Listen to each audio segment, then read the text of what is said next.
Here's a little dog that was brought in our clinic because he was hit by a car. His name's Peppy now. He has a normal femur ball and socket, and in this side he knocked the head of his femur off.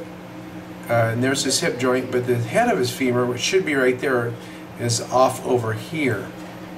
This leg is broken right here, and there is the part of the femur that's the knee joint, and the other part is right here. It's broken. So his leg was broken, his hip joint, the ball of his, or the head of his femur was broken, ball joint of the hip socket. Well, here's cute little Pepe Le Pew, and here's the big wound that he had after surgery. So I could get in there and put the pin in his hip and the pin in his leg. And see how good he is?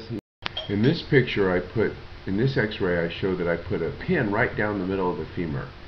That pin will help stabilize the break, which is right at the knee joint. Also, if you look up from the pin over, you can see a screw that's in the spine from the pelvis. This is about a week, 5 days after surgery. He did break both hips, but he's certainly trying hard. And he's gonna, he's actually, you're a good boy. Are you, sweet boy?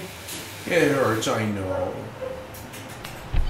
Pepe Le Pew sure is a cute dog, and he was sure lucky. I sure hope that we can find a good home for him, and that he recovers from all his injuries, which are pretty severe, but most dogs do real well.